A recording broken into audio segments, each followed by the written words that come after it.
The struggle against slavery.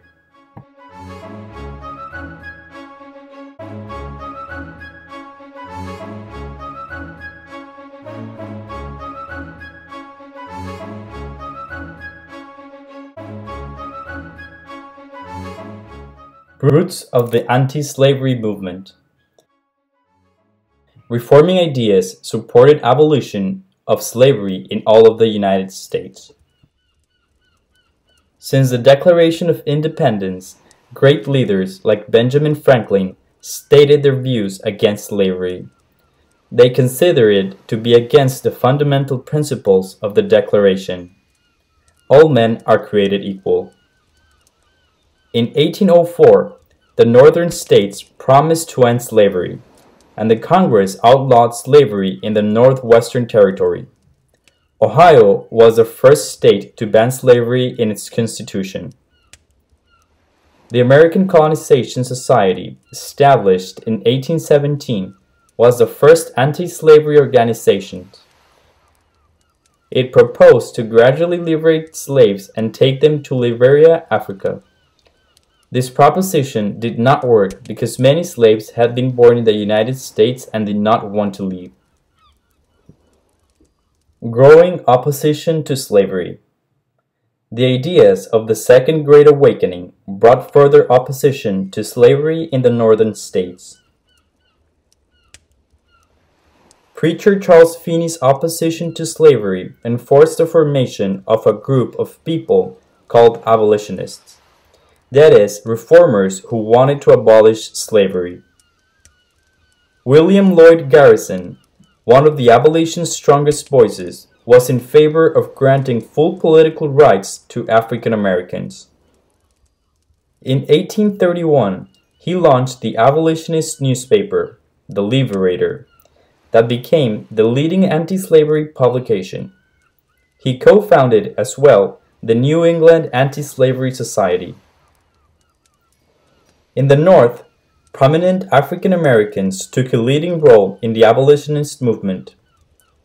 In 1829, David Walker published his Appeal to Colored Citizens of the World. It urged enslaved people to rebel to gain freedom. The most important speaker for abolitionism was Frederick Douglass. Born into slavery, he learned to read and later escaped to the North to gain freedom. Garrison and other abolitionists encouraged Douglass to talk about his experiences in rallies and meetings. He also published his own anti-slavery newspaper, The North Star. In 1839, former President John Quincy Adams proposed a constitutional amendment to ban slavery in the new states, but it was not approved. The Underground Railroad. Abolitionists established a system to help African Americans escape from slavery. Some courageous abolitionists designed a system to help slaves escape from slavery, known as the Underground Railroad. It was a network of people who secretly helped slaves attain freedom. Working for this railroad was illegal and dangerous. Conductors led fugitive slaves from one station to the next until they reached the North or Canada. Stations were homes, churches, or caves. About 50,000 slaves gained freedom via the Underground Railroad. Opposing abolition. Many people, both in the South and the North, defended slavery. Abolitionism faced powerful obstacles in the North as well as in the South, because Northern businessmen benefited from cotton produced by the South. Many Northern workers feared that freed slaves would come to take their jobs.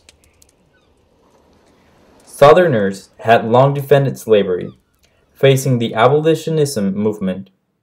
They went on the offensive.